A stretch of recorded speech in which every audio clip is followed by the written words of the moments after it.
Sam, I am. All right. Welcome in. One Take Podcast, episode 148. I actually got the number right this time because I did my research. I looked it up. And who could forget that 147 was Fast X? Who could have forgot? Oh yeah, one of the movies of all time. One of the movies.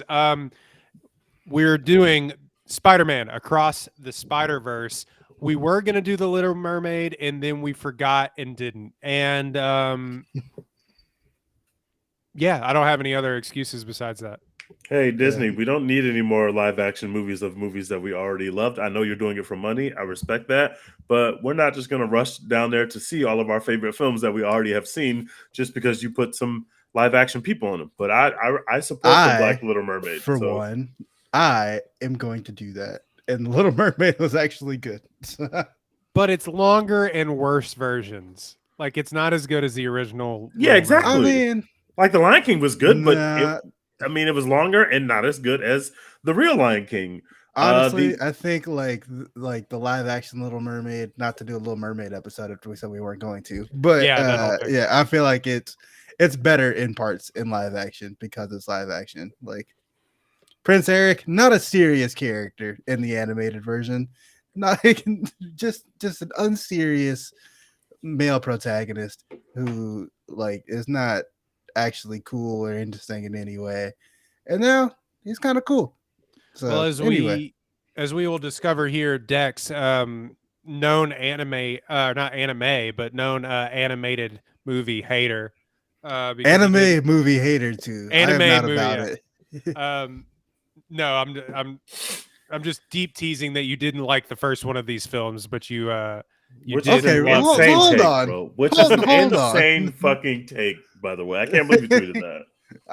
I did not tweet that. I did I love the first movie. It's just not the greatest superhero animated or whatever movie of all time. I don't care. Like it's It not quite that literally fucking is, good. though. It is that. It No. actually is that. It is that. It- It very well could be that, yeah.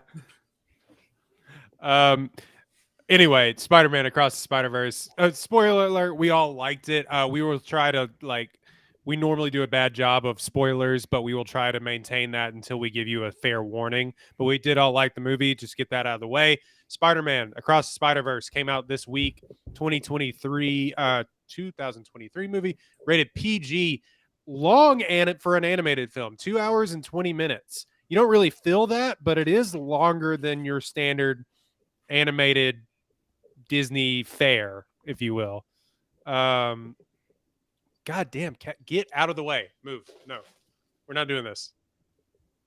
There we go. All right. Miles Morales catapults across the multiverse where he encounters a team of spider people charged with the protecting its very existence. When the heroes clash on how to handle a new threat, Miles must redefine what it means to be a hero. 9.1 on IMDb, number 2 ranked trending popularity movie. Again, I don't know what is first, but so be it. 86 Metascore, which is one shy of the 87 Metascore for the first movie. Directed by 3 separate people that are different from the 3 people that directed the first movie, which is crazy. Totally new team outside Really of Lord and crazy. Miller. Joaquim Dos Santos, Kemp Powers, and Justin K. Thompson all get their hands on this one. Phil Lord and Chris Miller, of course, are back. This is their vision and their dream, and now have sort of solidified themselves as some of the best animated creators of all time already. There's also Dave Callahan has a writing credit. Most of the cast returned: Shamik Moore, Haley Steinfeld, Brian Tyree Henry, Luna Lauren Velez, Jake Johnson, Oscar Isaac, Issa, everyone in Hollywood. Jason Schwartzman, Daniel Kaluuya having the most fun he's ever had in a movie. Shea Wiggum, Not Zoe Kravitz. Amanda Stanberg, Mahershala Ali comes back. Maybe that's a spoiler. And Andy Samberg is here as well. This movie is doing really well at the box office. Of course, this movie costs way more money to make than the first one, about probably like $70 million more. Of course, this had delays and such. $150 million budget, $221 million gross worldwide. 96% Metascore, 96% audience score, or 96% tomato score. Again, one shy, I believe, of the first movie. Just as visually dazzling and action-packed as its predecessor, Spider-Man Across the Spider-Verse thrills from the start to cliffhanger conclusion. And we'll start there. Tej, you have the most glowing reviews, I think, of it. Go ahead, give your review. I gotta let these goddamn dogs back in the house, because why wouldn't I? They did it again, bros. This film is nothing short of a masterpiece. It is visually the most appealing thing you're ever going to see, especially in animated form. The score is literally perfect. The soundtrack is fire. The voice cast is perfect. The storyline is great. It hits you with the right amount of nostalgia. It is amazing. From the opening note of this movie, where our Gwen is playing the guitar, are playing the drums in the band, the way that the film starts is just incredible. We start with Gwen. We get a full Gwen kind of backstory and what Gwen's been up to, which is great because Gwen is a side character in the first movie. But now, I think this is really Gwen's movie. I think this middle movie is Gwen's movie. The first movie was Miles' movie, and Beyond the Spider-Verse will be Miles and Gwen's movie together.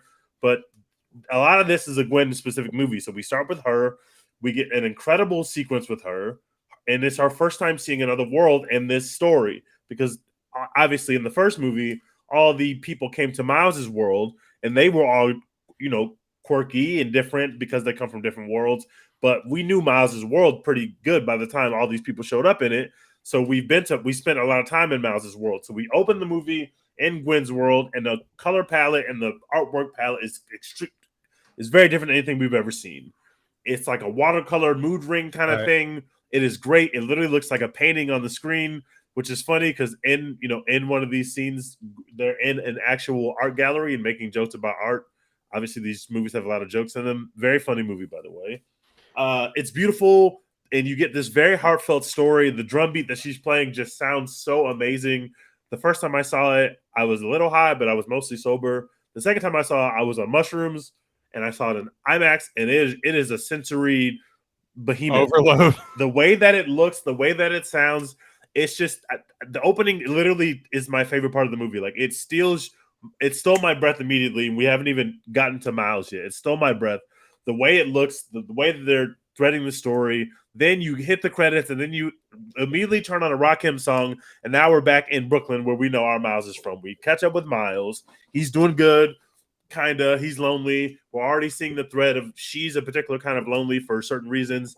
He's lonely for certain reasons, and also the person they're in love with, they literally can't ever see again because they live in different universes. So not only do you have the teenage angst of like, I like a girl, I like a boy, they literally are like, I probably will never see this person again, but I got to get through life and be Spider-Man and be lonely, or be Spider-Woman and be lonely because I can't get to this person. I love the time hanging out with Miles. The way we introduce our big villain, who is the Spot, who is a nothing villain, who Spider-Man obviously has one of the greatest rogues galleries of villains in comic book history. And also Spider-Man obviously is one of our most beloved American characters, not just comic book characters, but characters in general. There's so much IP about Spider-Man. They're always making these movies over and over and over again because they're constant cash cows, and the agreements that specify these things, especially at Sony, they have to put out a Spider-Man movie every couple of years. So that we have a lot of Spider-Man stuff that we bring into the movie theater that they can play around with and bounce around jokes off of and nostalgia off of. So we meet the Spot. Most people probably don't know anything about the Spot. I didn't know anything about the Spot other than the fact that he was a Spider-Man villain. And he's literally, they frame him as the person who's robbing the ATM, where we've seen across Spider-Man in time immemorial that we've seen him do these little petty crimes or stop these little petty crimes. And it's not the plot of the show or the story or the movie. It's just like a sidebar thing. He goes into, a bodega. He has a relationship with someone in there. He solves a crime. Someone's taking money out the register or doing whatever they might be doing. So we introduce our big villain as a guy who's just stealing an ATM. He's goofy. He's making jokes. He wants Miles to take him seriously. And Miles is in a rush. He's got shit going on. He's barely paying attention to this guy as he's fighting him, even though the Spot is saying we're in the fight of our lives. Like, this is the fight of our lives. Fate brought us here. I am from your past, and you don't know yet, and this is the fight of your life, but you're taking it as a joke. Jason Schwartzman makes everything funny, and his performance in this movie is just perfect and phenomenal. So we get to meet the Spot, and the Spot looks weird. Like the way he's drawn is weird. He's kind of like, he looks different than everything else in Miles's world. He's just kind of like a bare canvas. He's mostly white. He's got a couple spots. But the way that the art form changes of the Spot throughout the movie as it gets stronger is just incredible. He starts to get colorful. And everything in this movie is so extremely colorful. The romance with Miles hanging around the city with her is just really cool. Now we get a mom movie. The first movie is a dad movie. Now we had some great moments with Miles and his mother. A heartfelt speech that made half my movie theater cry that she gives to Miles before he takes off on his call to adventure. And then we're in different worlds, and they all look different. Mumbattan looks amazing, but it looks very different than Miles' Brooklyn. Then we go to Nueva York with all the spider people, which is very different than anything that we've ever seen. We're jumping around to different worlds, and every time you go to a different world, it is a completely different movie. It makes sense that they have this many directors because these are different parts of the same story, but like different people are doing it. There's a Lego part that they had a 14-year-old come and make. That was unreal. That I didn't know that was a thing. He made a teaser he basically made a teaser of one of the trailers. He made a Lego version of it and put it on the internet. They saw it and they said, "Hey, why don't you make a little Lego part for our movie?" And they put his little Lego part of the Legoland into the movie seamlessly. As you watch the movie, you don't think like, "Oh, this is like something completely different that they put in there much later." It's like it fits with the movie, especially because we know that these guys, Lord and Miller, made the Lego movie. So it kind of looked like that. It was like, okay, I get it. So that's all. These worlds are so cool. All these different Spider-Men. We have Peter B, who's still here. Obviously, we still have Gwen. You know, we're getting to hang out with them, but also we're meeting new Spider people. Now we're getting Issa Rae, who has not enough to do, but she's cool. And now we're getting Hobie Brown, who's probably the coolest cartoon character I've ever seen. They said it took them three years or 3 months to get Hobie Brown to be able to be like on the actual screen because of the way that he's rendered and the way that he is so different than everybody else. Like the themes of inclusivity and whether you belong and people questioning whether he's a Spider-Man are just beautiful. This movie is a fucking masterpiece. This is an A+. You cannot make a better movie than this. This is the greatest Spider-Man movie we've ever seen, or at least it's tied with the first one. This is the greatest comic book story that I've ever seen rendered. This is real art on the screen.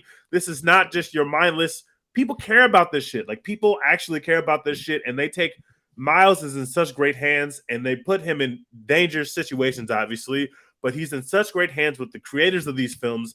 They really care for him. They really render his story in the most beautiful way possible. Everybody's been copying the Spider-Verse movie, the first one, for the last 5 years, and all of a sudden they put something out, and they're like, no, like y'all are back on that. We are on a whole nother level. We're taking this story to completely new heights. This is the greatest thing that you could ever do with a multiversal story, and we've had plenty to remember. And my hot take, sorry to go long, my hot take for this film, this masterpiece, is that last year, a family-oriented, action-packed, multiversal movie with all the heart and all the comedy won Best Picture. And we said it on this podcast after we reviewed it. As soon as it came out, we said this film is going to contend for Best Picture. This is this good of a film. It's going to persist, even though it came out early in the year, in a weird time of the year. Usually the contenders come out towards the end of the year. We said this is going to persist. This is going to be a Best Picture nominee. Maybe it's going to win. We said that on this podcast. I am here to tell you right now, again, that the film that you all watch, Across the Spider-Verse, will not only be nominated for Best Picture, I think it's going to fucking win Best Picture. Oh, my God. I think it's going to win Best Picture. That is not a troll or joke. I've heard a lot of people talking about this film. I have not heard anybody say. I've heard a couple of people say that it's going to be nominated. I haven't heard anybody say that it's going to win. I legitimately believe that it's going to win. This is going to be the best movie you've seen all year. I gave it an A+. It's a masterpiece. Across the Spider-Verse is perfect. Well, look, let me piggyback off of that because that is a take and a half, brother. Let me piggyback off of that, and Dex, I'll let you go because my dogs are running around. I'm trying to corral them, but I do want to piggyback off of that because I had this thought. This has these two films and subsequently the third one that is coming out not even a year from now. It'll be like March, I think. March or April of next year. For March. So it feels like they worked on both of these sort of simultaneously, and there was a reason that they delayed it for like 3 years. But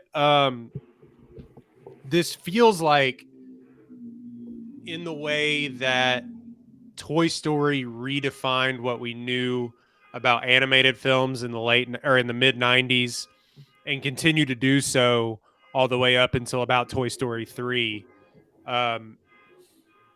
It feels like these movies are sort of like a culture shift in how we sort of are viewing this medium a little bit, or these animated styles. And I'm not saying that Sony is like taking over. I think that Pixar and DreamWorks and all these things have such a huge head start, Illumination even over Sony. But Sony has now made 3 major animated films. One won the Oscar for Best Animated Feature in the first one. The other was nominated in Mitchell's versus the Machines. This one's going to be nominated, and it's going to be, I will agree, it's going to be nominated for Best Picture if they do the 10. They're doing 10, or have they been doing 5? They're doing 10. They've been doing 10. Yeah, so it's easily going to get nominated for Best Picture. I will say, if Toy Story 1, that literally sort of redefined how they animate these things, didn't win, they had to give it a special Oscar because they didn't even know what to do with it. This isn't going to win Best Picture. It Absolutely will be nominated. Not. There's no fucking way. This is winning Best Picture. They're gonna make those wrongs right, bro. It's happening. They didn't give Dune Best Picture after giving it like every other fucking award. There's no way they're gonna give. There's a huge difference there. Dune stinks. It's not good. Why would they give it Best Picture when it's a boring commercial for Dune 2? Stinks, but they didn't think that it stinks. And it's they love that. Incredible to look at. We'll go. Yeah, so is Spider-Verse, except for you have a lot of fun while you're looking at it. You don't have any fun looking at Dune. Spider-Verse is actually good, and Dune is not. But the Academy thought Dune was phenomenal, and even they were like, "We can't give half a movie Best Picture." Or not the first half, at least. Maybe they'll give the second half Best Picture. Actually, that's probably my prediction. They're going to give Dune Part 2 the Oscar over this one. Yeah. But if I had to make a prediction today, that's what I'm predicting. Dune Part 2 is going to win Best Picture. Dune Part 2 is not winning any Oscar. It will be nominated, but it will not win the Oscar. No way. Well, the first one won like 18 Oscars. It won all the below the line awards. It deserved them. All of them below the line when it deserved them. It deserved those. We're talking Best fucking Picture now. No. But to continue, I do think that it's not gonna completely change how we view these things, but it really does feel like when you give these artists time to hone their craft, because they're like, this was delayed. The first one came out 5 years ago. You know how crazy that like for something not named Toy Story, you know how crazy that is? Like, they're turning around Shrek movies, you know what I mean? But like if it feels like this is sort of redefining what we think and how we tell these stories as well, and how deep we can go into these stories. I mean, I guess like Puss in Boots was trying to redefine the meaning of life, but even they take away sort of the kinetic art styles that you've seen from the first Into the Spider-Verse movie. And I think that is going to have sort of as we have more kids who are fighting for attention spans, including myself, if we have more of these people who are fighting for attention spans, the kinetic pace, the kinetic style. Now, not everybody can do it as well as Lord and Miller and how they write. And they seem to have a deep understanding of this character specifically, or I guess the Spider-Man character specifically, and how this sort of works. But it'll be interesting to see where they go from here, because if you give artists the time to do that, then you make literal art on screen. Like we were saying, it looks like a Monet painting, or like somebody, Sean Fantasy said that the spot at times looks like a Salvador Dali like animation. Oh my god, they're so cool looking. And like, of course, they take the Steve Ditko visualizations of literal comic panels, and that's Miles's world. And the first time I saw that Into the Spider-Verse, I was like, is the screen like blurry? You know how like when you see a 3D movie without the glasses. Yeah. That's kind of how it looked. And I was like, what is it? And then I realized sort of what it was. And every time that the characters go in and out of these different worlds, they keep their same sort of worldly shape, but then sort of look a little different when they go to these new worlds too, and they sort of morph into these new worlds. It's unbelievable to look at. It's also funny and heartfelt. I don't know if it's as funny as the first one or as irreverent as the first one was, because the first one was something that we truly hadn't seen. What this did do for me was make me wish that we took even more chances. And this is it is me, No Way Home enjoyer, so don't like get mad at me or anything. Like, it makes They're me going wish, to kill you for saying that. it makes me wish that those movies and even Doctor Strange, which took some chances, did more of it. Like when Doctor Strange was hopping through the multiverses and it was like a 3-second scene. Yeah, like we should have got a lot more of that. Like that was like, oh, this is enjoyable, and then it's like, oh, we're back at a different scene. It's like, yeah, oh, but also we're back at a static location. yeah, now we're back standing still. But that also reiterates to me, and I'm not saying like animation is always better than live. I love live action probably more than anything you see in real life is always better. But I will say that this medium allows you to take a lot more of those risks that I think we just can't do with some of these superhero movies. We've kind of reached a point of critical mass where they have to like somehow break through that ceiling of what we can actually see on screen or what we can do with CGI. But with this, it's just whatever you can think we can do. And they somehow were able to get it and put it on screen. I loved it. I loved absolutely everything. I don't know how it fits in with, for me, comparing to the first film, because the first film laid the groundwork for what this is. A lot of people compared it to the Star Wars narrative of how that came onto screen in 79 and it just redefined what sci-fi looked like for a lot of people. And then Empire Strikes Back expounded on that in a way that they didn't think was possible.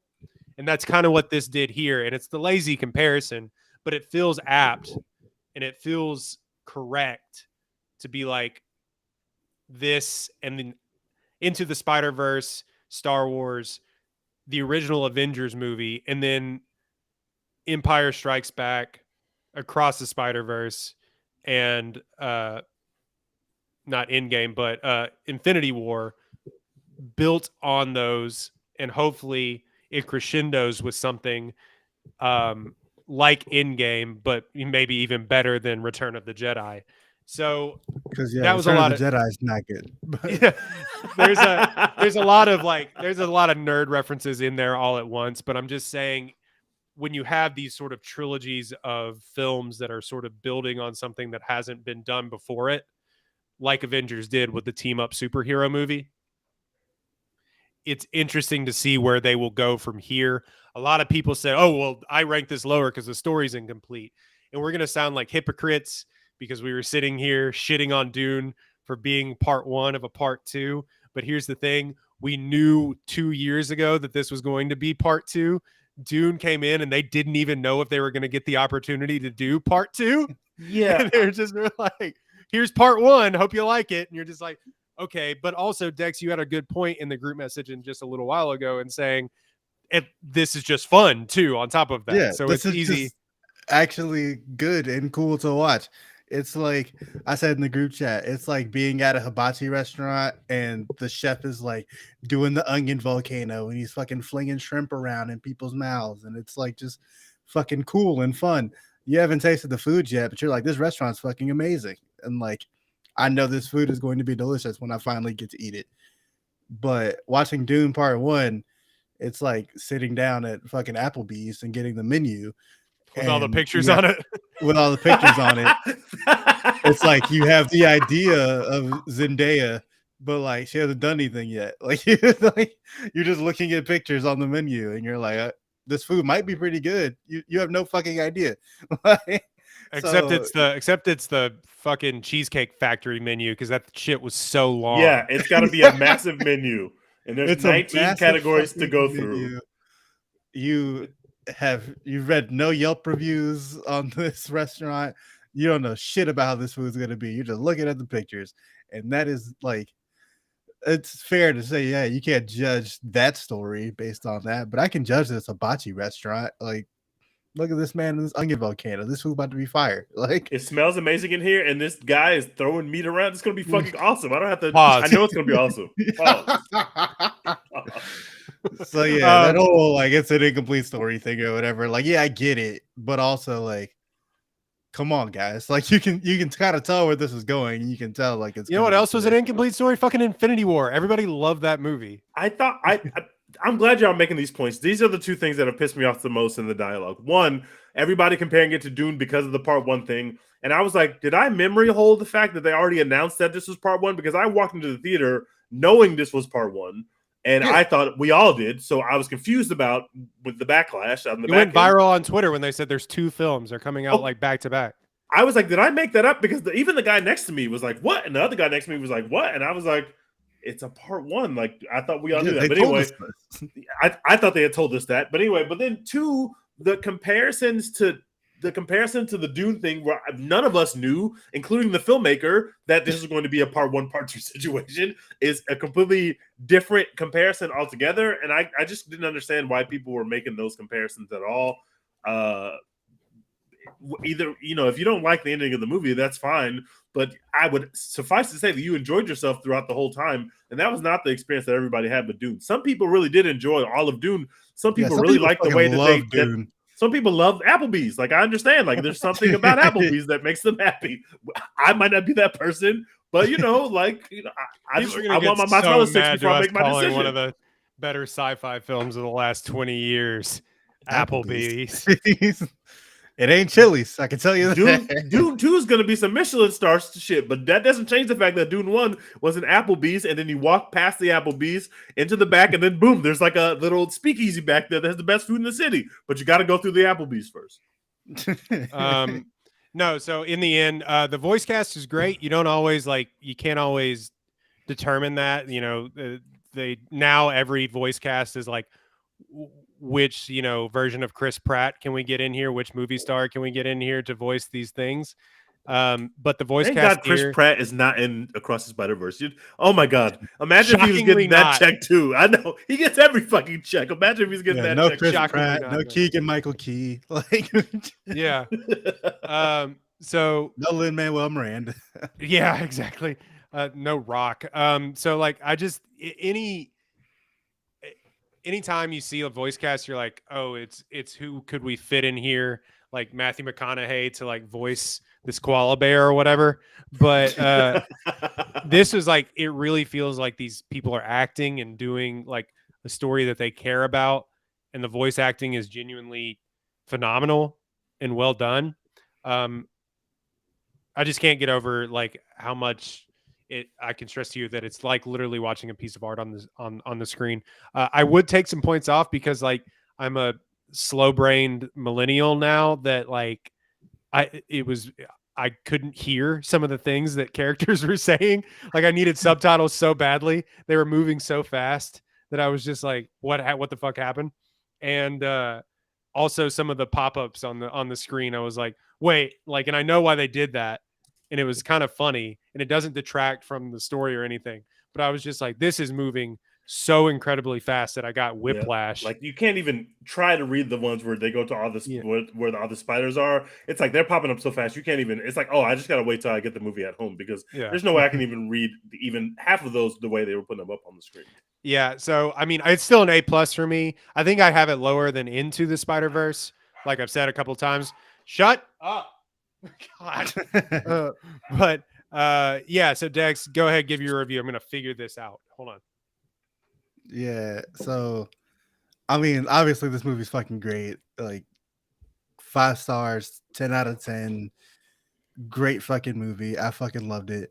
I also loved Into the Spider-Verse, just not as much as everyone else. Like, I just want to make that clear. I did like and loved the first movie. I thought it was really fucking cool.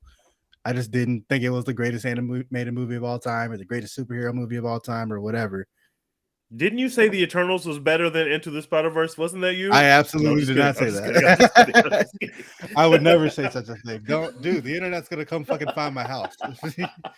Stop putting these allegations out here. But yeah, I actually like this movie better than the first movie, just because I enjoyed fleshing out Gwen Stacy's character and you know, spending more time with Miles and his mom and like that kind of stuff did more for me.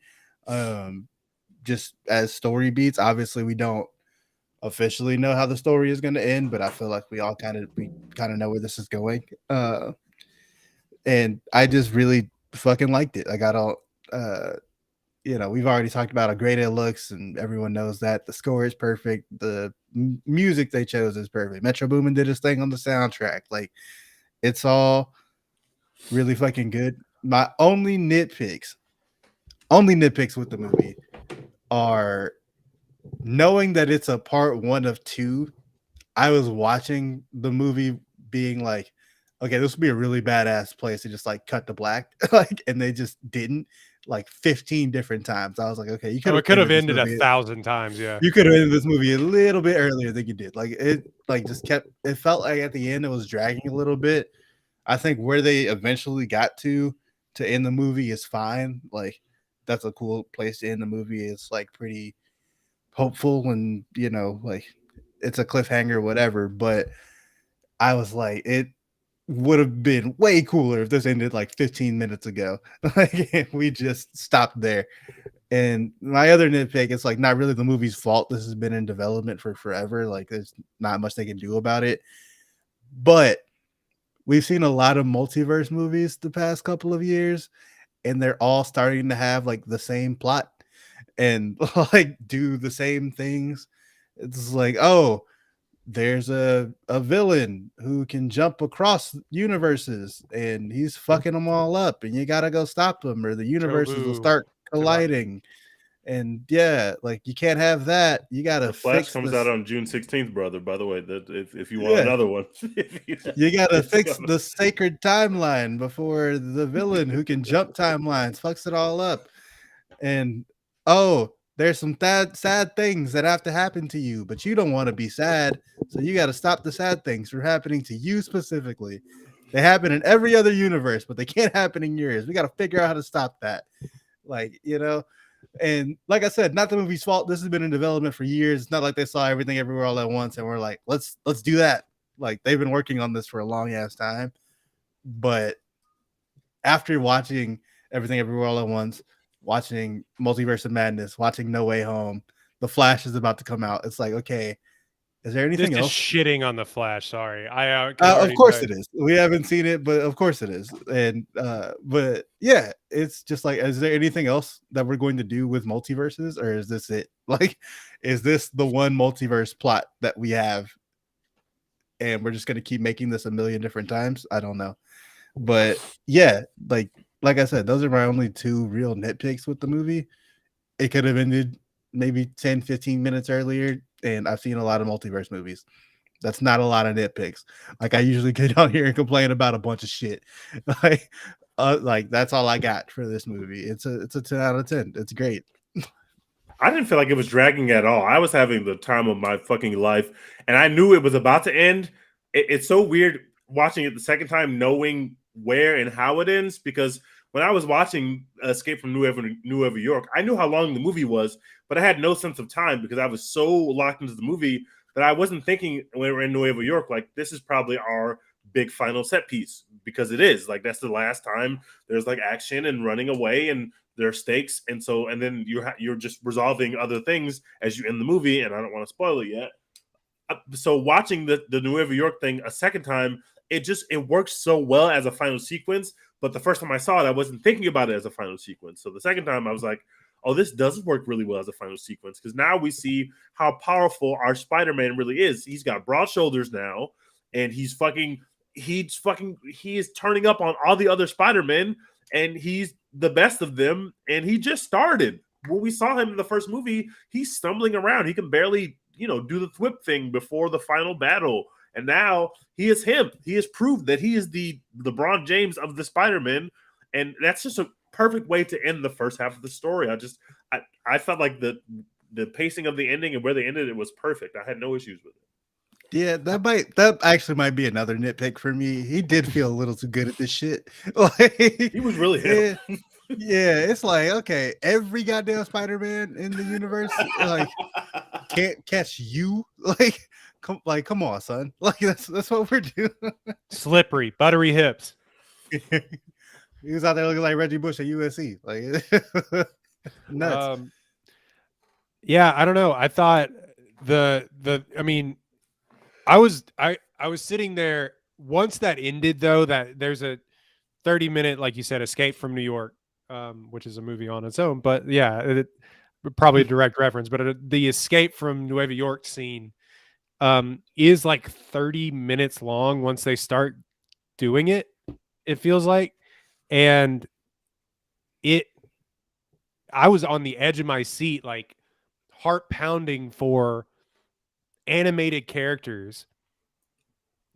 That's crazy.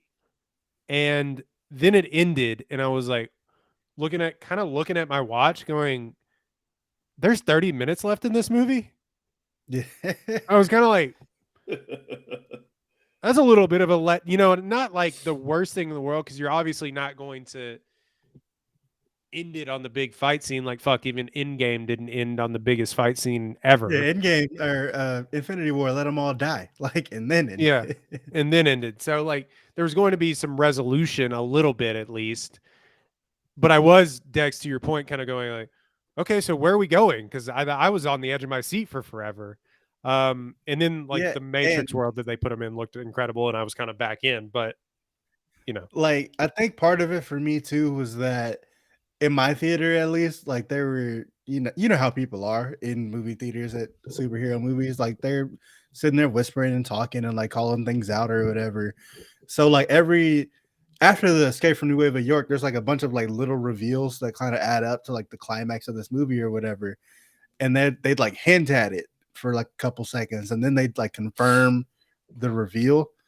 But the people sitting next to me, every time that they like hinted at a reveal, they were just saying it out loud. Like we all knew it was going there, so it was like whatever. But it's like they were just saying it, And so it's like, okay, I would have liked for them to just like cut off at the hint and like not give you like the yes, you were right. Like that's what's about to happen. Like, no, just hint at it, shut the movie off. We'll come back for part 2. Like that would have been perfect for me. Can we go into spoiler territory? Yes, let's do that. Okay, let's go into spoiler alert, y'all. Go see this movie before you listen to the rest of this podcast, but go see it anyway, then come back. Yeah, 3 A+, man. You got to go see this shit. Incredible. I don't remember the last movie that happened. I can't remember the last time we gave a movie all A+. It Probably The Matrix 4. The Matrix 4. Sure, yeah. I'm sure it was Top Gun. Or Everything Everywhere All at Once. Whichever. It was Top Gun. It came out later. Nah, Royden was hating on Everything Everywhere All at Once. Yeah, I gave it an A, remember? What a fucking hater. I had to retroactively go back and get the best picture. An A+. Yikes, big yikes, what you call it. Anyway, spoiler alerts for Spider-Man Across the Spider-Verse at about 40 minutes into the podcast, 38 minutes into the podcast. So if you're listening, spoilers. So when they made the reveal that he was actually in the other spider, where the spider came from, Earth 42. Yeah. I felt like a big dumb idiot that I didn't see that coming in this kids movie, because I was like, that's the easiest plot to have seen. And I was like, but I genuinely had like a feeling of kind of like shock, where I was like, I hadn't had a good twist in a movie in a long time, where when I watched it, I was like, what? And Caitlin looked at me and she was like, yeah, they're in Earth 42. I was like, I didn't even realize. And then they show you the whole keep going. Yeah, they show you the whole sort of how it happened sort of thing, and like a montage, and really explain it to you like you're an idiot. But again, this is for kids. Yeah, so and like I can't hate on it too much because it is for kids, but it's also like, okay, like how fucking cool would it have been for Gwen Stacy to be like, he's in the wrong universe, to be continued. Like, that would have been fucking dope. Like, That's not better than seeing Dark Miles.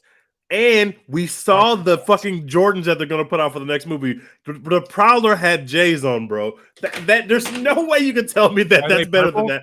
When I saw those shoes, they're like black and purple. When I saw those shoes, I almost fucking fainted. And then also I saw another Miles and I almost fucking fainted. It was perfect. I want those shoes today. If those shits were on sneakers right now, I would go buy them. My man had on the villain braids and everything. They gave him braids, which was a weird decision, but oh man. Well, yeah, I mean, for me personally, it's like, okay, if you're not gonna end when we find out that he's in the wrong universe, you don't have to also just like straight up tell us right now that Miles is the Prowler in the other universe. You know what I'm saying? Like, leave that. Like, leave us hanging there instead of I wonder how Spider-Man's gonna wiggle his way out of this one. Like, whatever. Like, that's fine. I would rather them like hint at this like insane like twist and then just like leave us hanging there and give us a year to speculate on it so we can sit here and record podcasts and be like, is Miles the Prowler or is he not? I think he is, but they just told us, you know. Like, I would rather have a little more mystery there. I feel like we know too much about where this is going now. Yeah, I don't know. That feels, I'm kind of with Tej. That feels like the ending panel of a comic book, the reveal. That's what it felt like to me. That's just what I thought of. Like, the last panel is Miles is the Prowler, and then like the next, you get to the next issue. That's what it felt like to me. Comic books suck, and I don't read them now. I'm kidding. You're gonna get us canceled. The comic book nerds are going to find you. No, it's okay. Somebody today said that the Dark Knight was overrated, and then the Flash was 4.5 stars. So that's true. And someone said that the Across the Spider-Verse is up there with, and I quote, up there with what movie did she say? Ready Player One. Ready Player One, which is a film that exists. That is a movie. So it is. I don't think anyone has ever described Ready Player One as up there. Like, that's me not either. It's not even up there in Steven Spielberg's catalog.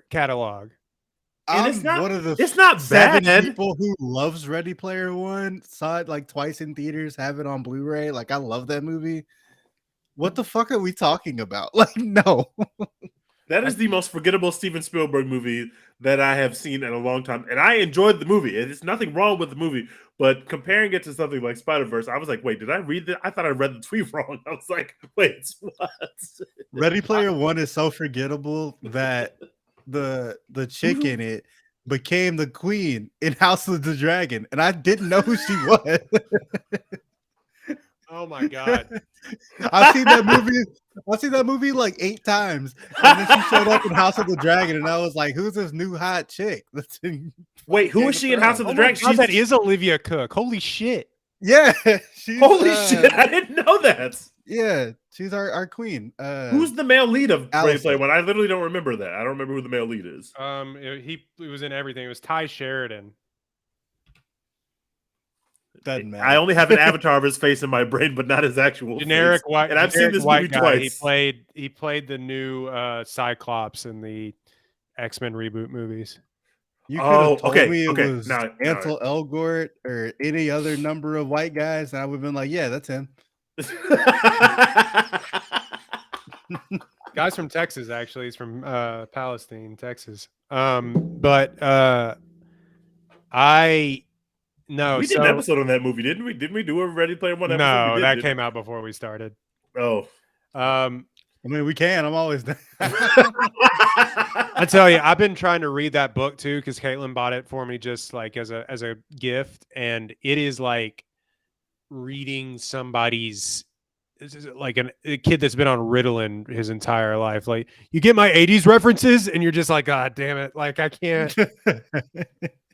Can't finish it. No, so this has sort of become a Ready Player One podcast already. But yeah, I tweeted that and I said, man, Goodfellas is really up there with World War Z for me.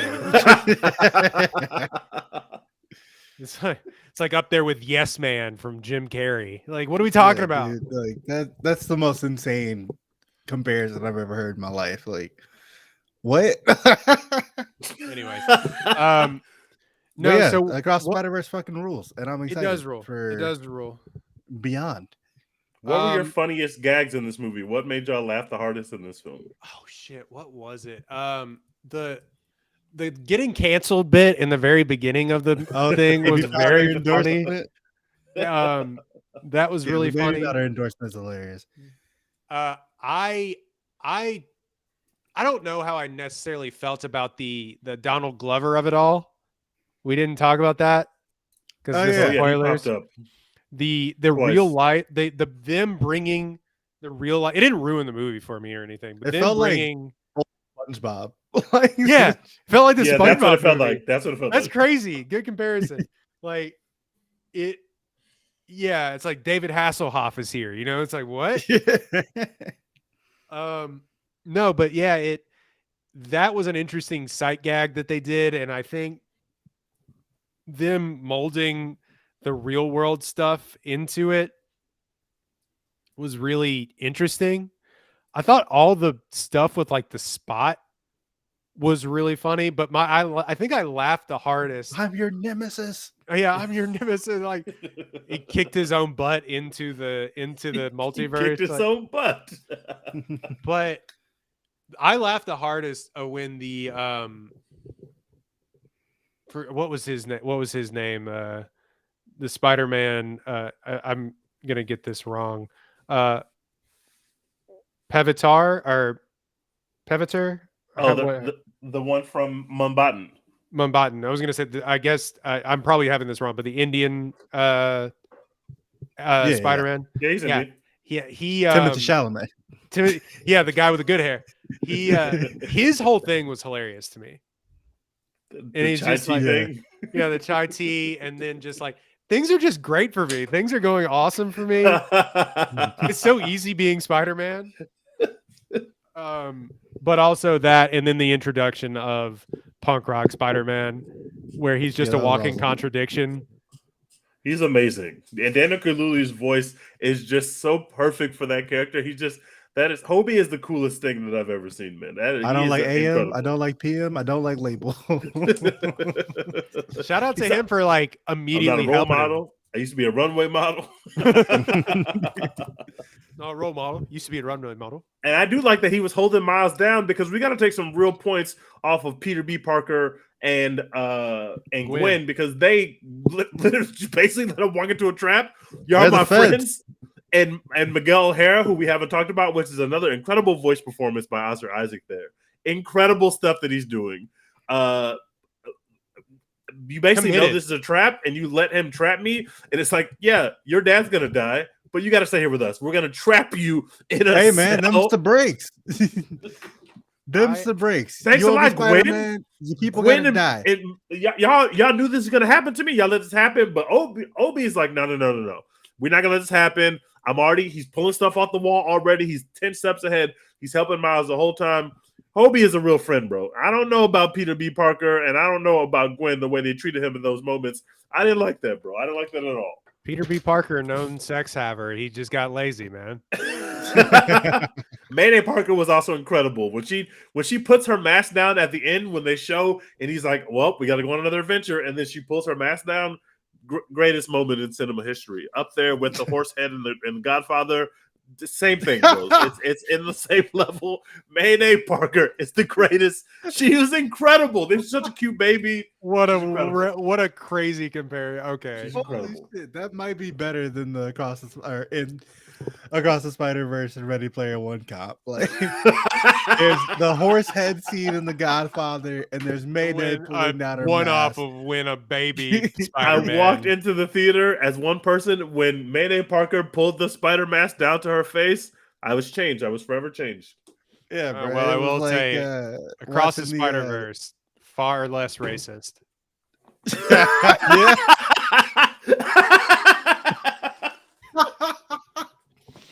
Just how racist is your movie on a scale of Godfather to Across the Spider-Verse?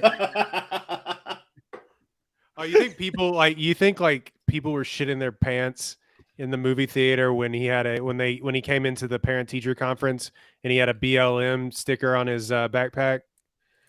This movie, I I didn't even haven't notice heard it, to be honest from with the you. right, because there's also Wanda has a trans rights pin on her backpack too, and I haven't even heard the right. I don't think they're smart enough to know what happened in this film or see It's it. moving too fast. It's moving. Yeah, they were just like, it's just, all this wokeness is coming at me at once. I don't know what to be mad Oh at. my God, too many colors. And Maybe obviously, they're so finally much. learning how to boycott, and they haven't seen it yet. So much of the subtext, maybe they're finally figuring it out how to boycott like correctly. So much of the subtext of this movie is about inclusion. Miles is being told by his mother that you belong. Don't let people tell you that you don't belong. Right before Miguel O'Hara is like, you literally don't belong. You are a child, and you should not be Spider-Man. So much of this movie is about like, do you deserve to be in certain spaces? And don't let people tell you that you don't. I don't think the right is smart enough to pick up on the subtext of a movie unless it's written like in big bold letters, like the beginning of Star Wars. They're probably not going to pick up on it, so they probably didn't even know. They probably don't realize it. I feel like they noticed. Oh, he's black, and that's where they're mad. Like they're like, They're already mad. yeah, he's black and Hispanic at the same time. What? But his dad's a cop, so it's all in a conundrum, you know. Are they speaking Spanish in this movie? We have one language in America. English is our language. He's black and Hispanic at the same time, but we did get 2 cop dads to balance it out. That's true. That's true. It really okay. So going all the way back, just continuing spoilers. Also, the running gag of the Spider-Man pointing meme with all the Spider-Man was just a great bit in the movie. Great. Always Fantastic. works. It never fails. My theater went crazy. Like they literally didn't see it in the first film. My theater went crazy. Just going all the way back, calling it a canon event is really cool. Yeah, I really like the canon event. This is in canon, you know, like all you nerds, like this is a real thing that happens. But it being that either that Uncle Ben has to die or that a cop has to that you may or may not know has to die. Yeah. If you're a spider, if you're not Peter Parker, if you're Peter Parker, Uncle Ben has to die. If you're not Peter Parker, that's what it was. Okay. Captain you're close to has to die. Really interesting. Like the canon event sort of bit of all of this was where it really stood out to me, where they kind of it's the same as the butterfly effect in any sort of multiversal movie, but the fact that these certain events have to happen to all these Peter Parkers and Spider-Man across the universe was really interesting to me. It just has to continue to happen. And that's also part of the thing that, like, I know you kind of talked about earlier how this will be like a trendsetter in animated movies and stuff like that. I think like the whole canon event thing is part of why I think like this is a very unique situation. It can that only works because we all fucking know Spider-Man. Like everyone in the world knows the canon event for Spider-Man. Like we've seen Uncle Ben die twice, and we know that Gwen Stacy dies, and like even if we don't know that Gwen Stacy's dad dies in her stories, it's like, yeah, we probably figured, so if you don't have that level of like familiarity for the audience to work with, I don't think you can't make a movie like this. I agree. I think go ahead. They're doing they're literally playing. They're also playing it off the idea of like a canon event or like what happens in the comics. Gwen, like Spider-Girl Gwen from the comics, literally a response to the fact that they kept killing Gwen because that Gwen was a canon event in the comics where she kept dying, just like we saw in the Andrew Garfield version of the movie. Like she kept dying, they kept fridging her, and she was a part of the story. And so, in response to that, in response to what happened in the Amazing Spider-Man, they made Gwen the Spider-Woman in the comics. Like that's how this character was born. This character was already born of certain let's push back against certain things that people say has to be this has to be Spider-Man. He has to have an uncle that dies. He has to be white. He has to be muscular or whatever, because we've grown up on this character, so we know the rules. even though no one's ever told us the rules, we just know because we've seen so much Spider-Man stuff. We've seen the movies and the animated shows and maybe even read the comics. So we know what's supposed to happen to Spider-Man.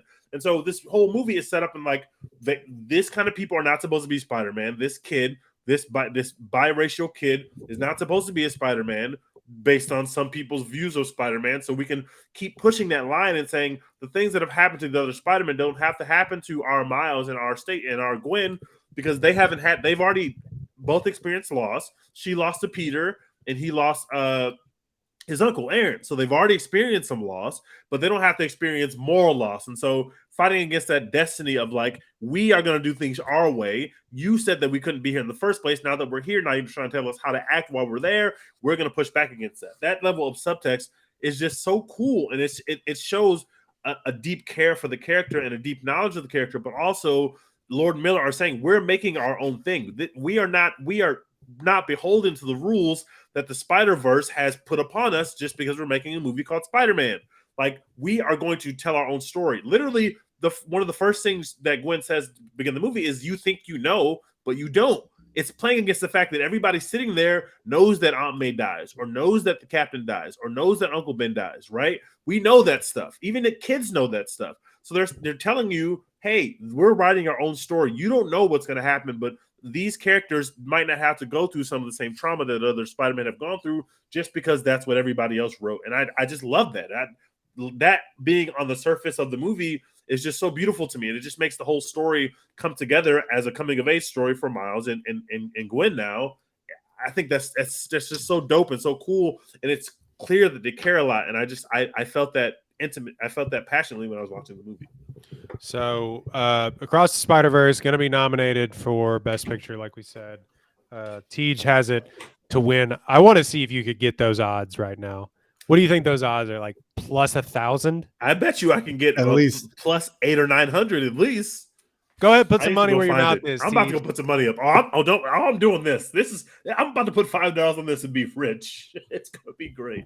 I'm gonna win. Hey, I mean, yeah, it's not a bad bet if you can get odds on it. Like I don't even know if they would have Oscar odds at this point. They probably do somewhere, but get the Oscar odds up, cowards. Whatever, FanDuel, whoever you guys are, get them up there.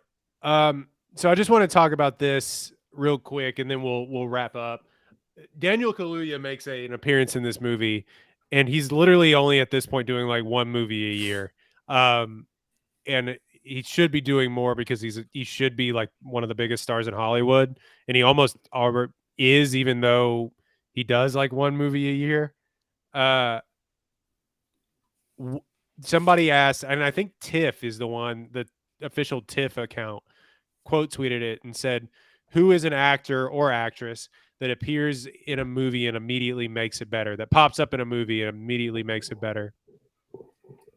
And they quoted with Daniel Kaluuya. Yeah, who's an actor that always makes a movie better just by being in it is the actual thing. And I mean, if you want to go like deep, if you want to go like deep down the line, like just by being in it, it's like Denzel, you know? But like, yeah, that was who immediately came to mind for me.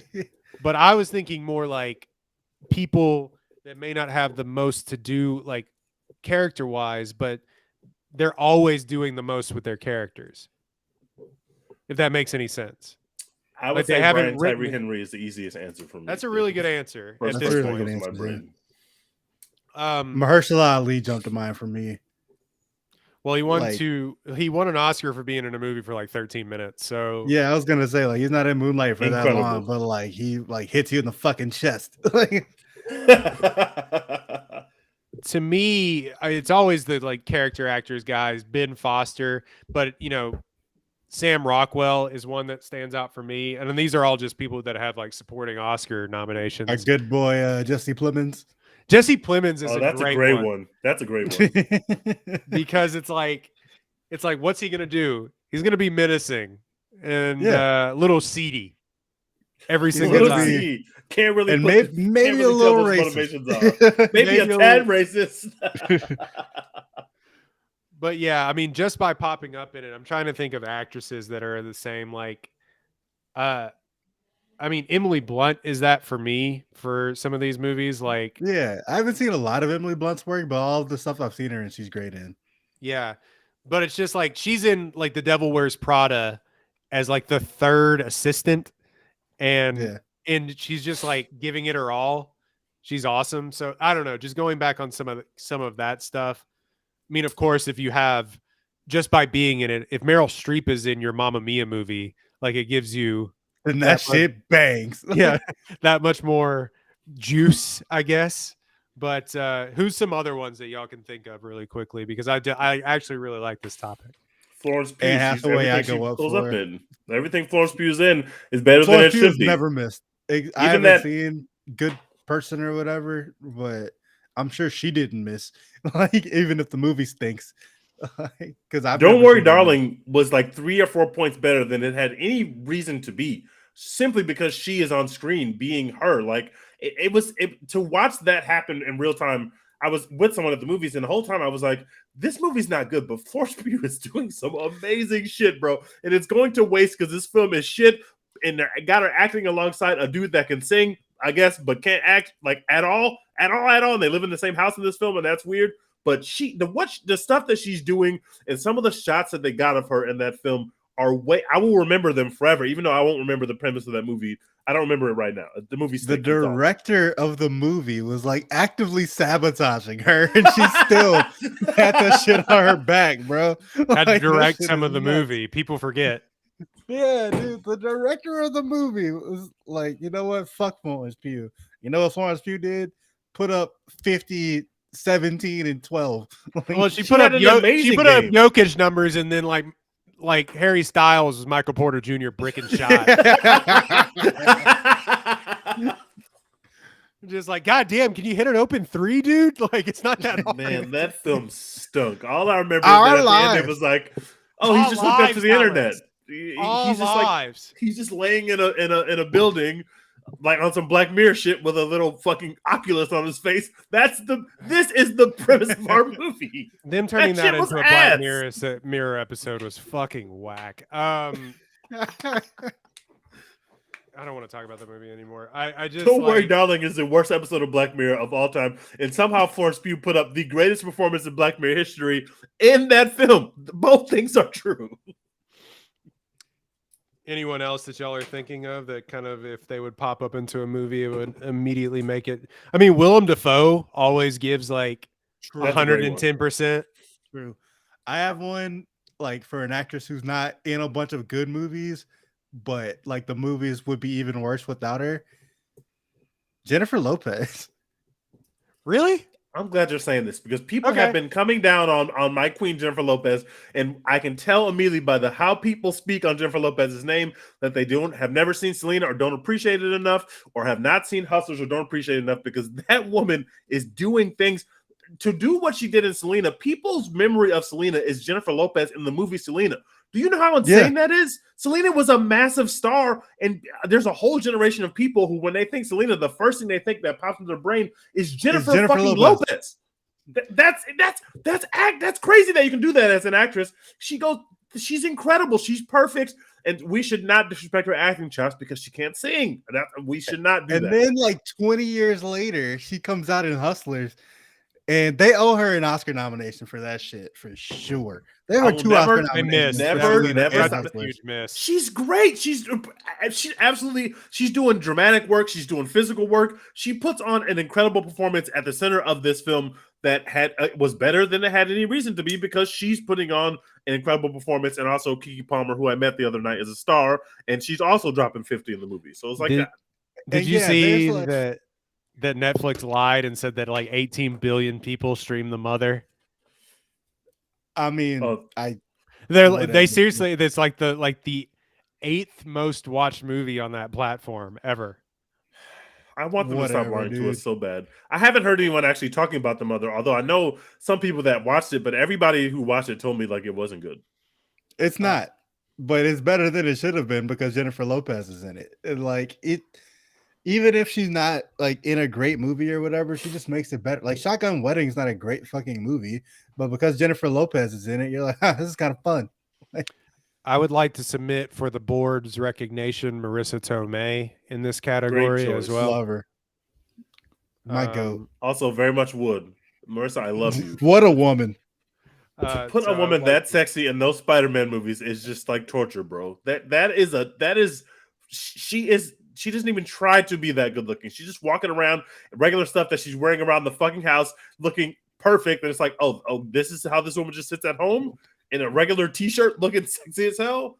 Oh. Speaking of the they Uncle had to Ben change thing, up the whole Aunt May shit because everyone's like, yeah, would like for the first time in Aunt May history. For the first time in Aunt May history, Aunt May was fucking smoking hot. I'll never forgive you, John Watts. Count your days for killing her in that movie. Count your days. It's the fucking canon event. It's crazy. Nah, bring her back, bro. Hit up Doctor Strange and bring her back. What? I also want to say that I think that people are severely underrating how smart they made. It feels like this movie, they made so many smart decisions, and to introduce this Spot in the way that they did, and to have him bumble his way, because I think the real big bad is going to end up being Miguel O'Hara, right? Yeah. Like you can see that's where they're going with the story, but to have the Spot as you don't think so? No. You think the Spot's going to be like the big bad? No, I think he played the foil in this movie because he's like sort of this anti-hero persona sort of thing. I think first they fight, then they're friends, to steal a line from the Weekly Planet podcast. They're going to, like, they fought in this movie and he nearly gave him the beats. And then they're going to team up to beat the Spot, as well as, like, because he's going to become sort of this larger than life cataclysmic event on accident. You know what I mean? It happened. Like, it's not going to be the best villain, but it's going to be sort of this thing that every Spooder man has to come together to like be including Miles Morales as the Prowler is going to Miles G. Morales. I definitely think that's going to be they fight, but then they're friends. Like, it was cool to me to end the movie that way, but I was like, you're not going to like beat yourself up or kill yourself. Like, you who would do that? Because he's gonna work with it. Yeah. I want to get to know you at least a little bit. Like, just because you showed up here, I'm just gonna like. And I was like, no, they're probably gonna end up being cool. And you're probably gonna see Miles at some point. Our Miles wearing the Prowler Jordans, and you're gonna see that Miles wearing the Volume 2 Jordans that came out, which are trash. But those Prowler Jordans, those are awful. Day one, I'm getting those. But those Volume 2 Jordans are trash. Those I saw them pop up in the movie, and I was like, "Oh, I get it," but like, no, I don't want to wear those. I get why they designed it that way after seeing the movie, but I was still like, I'm not putting that on my feet.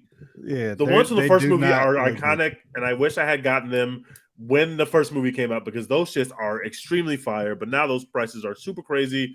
So I'm gonna get the Prowler ones. I'm in there day one. Prowler ones. I'm putting that into the universe. I'm gonna be walking. I'm gonna wear those to the theater if it times out. Right. And you're wearing those to the Oscars. Facts. When they win Best Picture. Yeah. So that is it for Across the Spider-Verse and actors, that we think make movies better. But thank you so much for listening. Go see movies. We're not gonna do Transformers. Sorry, I don't think Thank we're gonna. God, I literally did not want to watch Transformers. Like, no disrespect, it has a 57% of Rotten Tomatoes, which probably means that it's good because they always shit on those movies. But it is weird to me that the trailer of the Transformers movie looks like every other Transformers movie when Michael Bay is no longer directing. I have higher standards. I'm a Spider-Verse fan, so you better make these movies look different. And I don't know why. Well, speaking of, buddy, movies looks like this. Strap in for they them. We are about to go see The Flash in theaters. That is our next movie. Y'all are the problem. This right here. Y'all are the problem. What problem? Like, it's not a problem to watch a big CGI fuckfest in Transformers. That's not what us not seeing that is not killing movie theaters. No, y'all going to see The Flash is why bad people are allowed to, keep prospering out here. I admit my shortcomings, brother. I got to be in there for that. I got to be in there for that. A lot of people were held at gunpoint. I'm not excited. I've heard bad things, actually. I've heard a couple of bad things. Fantasy saw it, but he saw it right before he saw Across the Spider-Verse, and he was like, well, compared to this movie, it's not that great. Yeah. But everything stinks compared to Across the Spider-Verse. And there are still other movies that we can have fun with. I'm sure the Flash won't be perfect, but I am in there. If they went through all this to put this movie out after the crime spree that they have been on, there's something must be good about it. That's all I'm saying. A lot of people I were just held at can't- gunpoint by WB on Twitter. If you go look up hashtag the Flash, it's like the CGI sucked and the storytelling was weird, but I had a great time. You know, it's like, but I would recommend you see it anyway. Yeah, I just can't get over the fact that for the Flash, they've been showing you 2 different Batmen for like 6 months. Like, you know, like, that's how they've been marketing this movie. There's no way it's actually good. Like, no way. So yeah, that's going to be our next review is going to be the Flash. So strap in for that one. But I'm going to go see Across the Spider-Verse again. It's going to be the rare movie second that viewing I go is back for. even better, man. You're going to love it, and you really get to take in the colors in the second viewing because, like, I was like literally just looking at the background and stuff, and you're gonna love it. It's great. All right. I will go see Transformers, and if I have anything to say about it, I'll write a review for it on apollohau.com, and that'll be our episode. That is called a Who plug. directed folks. this Transformers film? Was it Some the same? dude. No, it I was don't- the guy that It's like, I don't directed know. Creed 2. Oh, really? Yeah. Isn't that a black? No, is that a black man? That is Yes. a black man. It is Stephen Capel Jr. Interesting. He directed this one. Anyway, you can find us at One Take Pod on Instagram, One Take Pod on Twitter. ONETAKEPOD. This is the number 1 take pod. It's a little confusing. It's the number 1 take podcast on Twitter. Go follow us. One Take Podcast on Apple, iTunes, and Spotify. Also, I believe you can get us on Google Podcasts. Leave us a review. We would really appreciate it if you leave us a written review. Goes a long way to helping us out, or just swipe 5 stars. We would really appreciate that as well too. Go find Dex's writing on apollohou.com. Like he said, another episode of the Slander U coming out, or has come out the past week. Yep. Yeah. We're chugging along the off season. We got more stuff planned. We got so much fun stuff coming on Slander U. Stay tapped in with us. We know it's the off season. Football season will be here faster than you know, and the NBA finals are about to be over. So then we're really about to lean into college football. I can't wait. Yeah, the college football lives are already starting. It's already starting. It's unbelievable. That time of year, baby. All right. Thank you for listening. Like, download, and subscribe. Nuggets are still going to win in 5. Thank you very much. Wow, I don't know. Dex, man. what are we doing? Yeah, Nuggets in 5. Hashtag Nuggets in 6. All right, we're out.